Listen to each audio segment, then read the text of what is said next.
Howdy guys, today's video is on something that I just worked on. I'm obviously on creative, and this is a gold farm, but it's not just any gold farm. This is the biggest, baddest, meanest gold farm that you've ever laid eyes on. This thing produces a whopping 17,000 gold nuggets per hour. And that's not some hypothetical number. I actually tested that. Like, it works.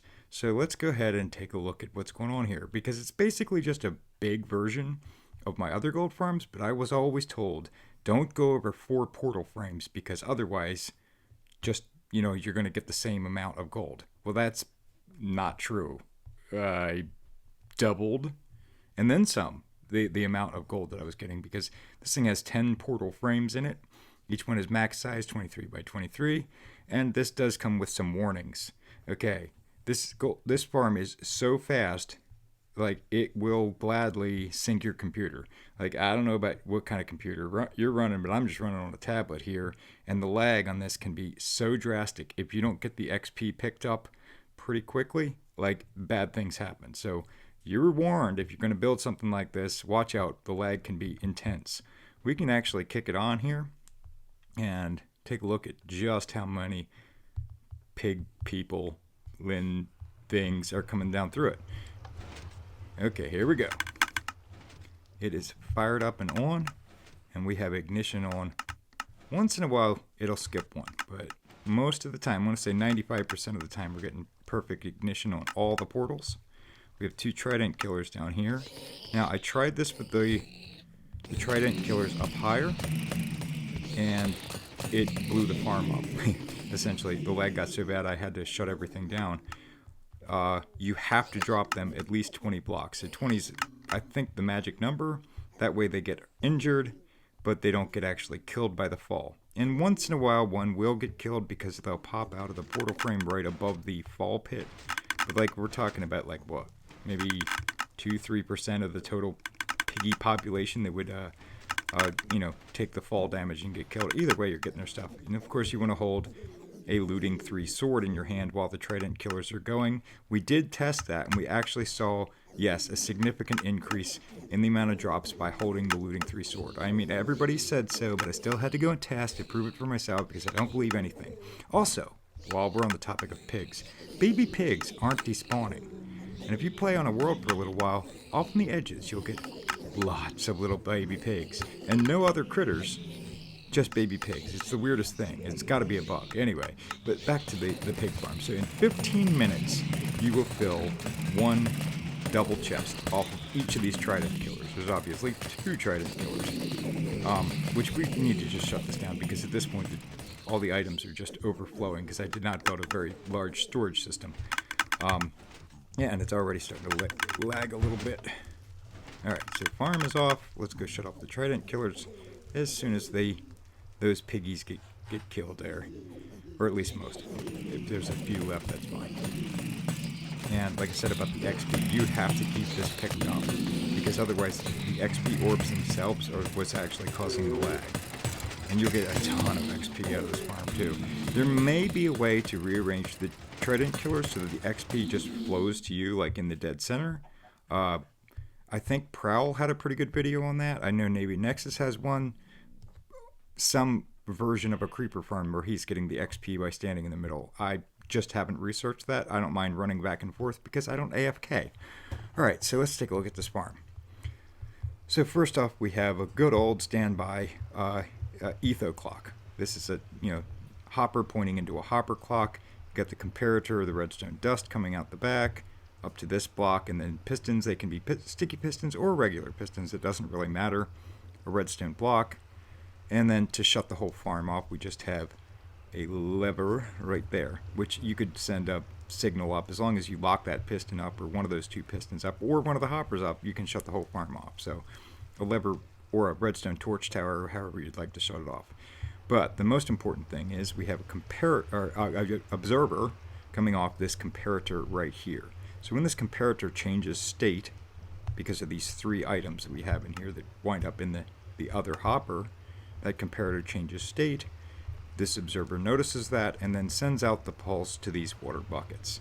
This is quite similar to all the other gold farms that I've done.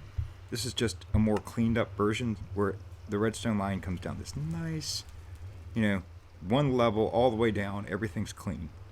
One other little note we'll get to in just a moment, since we're on the water buckets and those dispensers that are on the other side of that, which you can just barely see, is you have to put a piece of glass right here.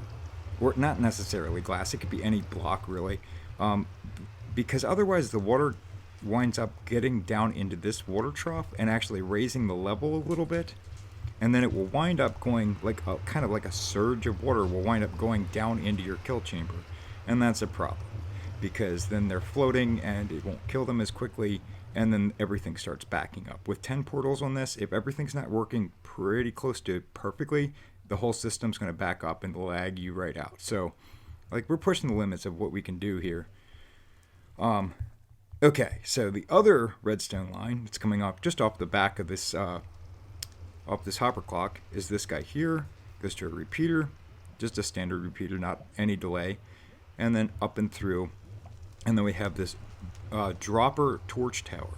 And there's lava there. There's a wooden button. It absolutely has to be a wooden button. It can't be a stone button. There with a lava source next to that, next to the dropper. Trapdoors on this side, and then just any dirt blocks. They could be grass blocks. I think they could even be stone here, but anyway, I just went with dirt because they're cheap. Not that I cared because I'm more creative, but like if I was building this on survival. And then it has to be walled in at the back.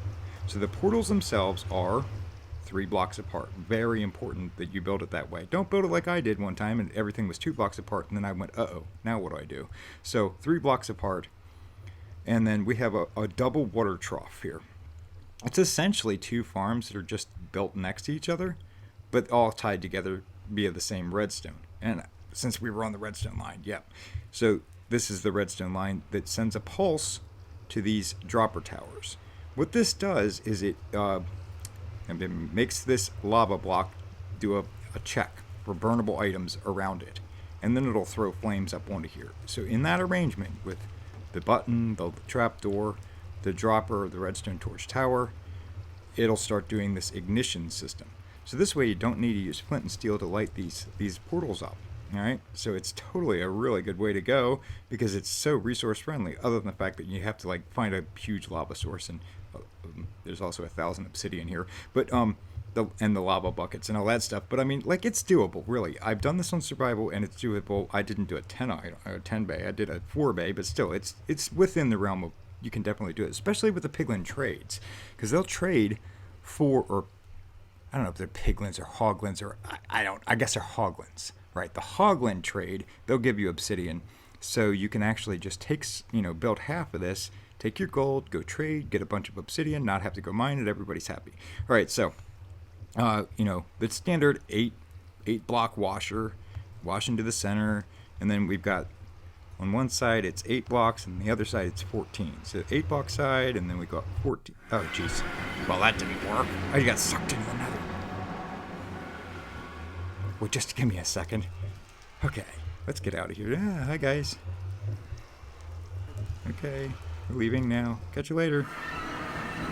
That was the few that occasionally they do bump through. I'm not sure why. Like maybe they bump their heads on that and then go back through, but yeah, it's not many. We only saw like 5 of them over there. Anyway, what I was saying was 8, and then 6. And with a 23 block long portal, that'll line up perfectly nicely. And then you have to build your oh yeah, you have to pay attention which side of the portal they pop out on. So this is designed so that they all pop out on this side. So when they fire up the poop, pop out that way, and then they get it washed down. So if you do your portal arrangement in that way, everyone will get popped into the water as they get out of the portals. And there you go. This one's directly over top. That's the last one. So they all pop that way. So nobody, winds up getting out of this thing. Because the last thing you want is piggy kids attacking your ankles while you're trying to AFK on this thing, or just check things out. All right. There was something else too. There was an important note that I was getting to. Right, the numbers. Yes, the numbers. The numbers were all important because these are factual numbers, and I even wrote them down here. We get 17,552 nuggets per hour. Now that does include ingots that I broke down into dividing by 9, because that's still nuggets per hour, right? But you do get ingots, you know.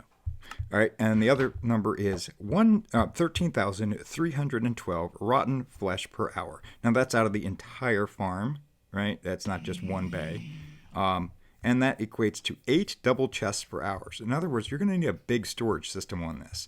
1 hour sitting out here, and you're going to have enough gold and rotten flesh to go for like a month, right? That's what kind of farm this is, because it's awesome. If you're on a server, they probably hate you because you're going to lag it right out. But, I mean, hey, go on AFK or get out there when nobody else is on the server, and it'd probably be fine. Guys, hope you enjoyed the video. I hope you built one of these for yourself. If you want to check out some of my older gold farm videos, you can. I think this one kind of just cleans everything up, makes it all, just so much cleaner, so much more perfected. Yeah, that's the word, perfected. All right. Enjoy. Have a great day. Catch you later.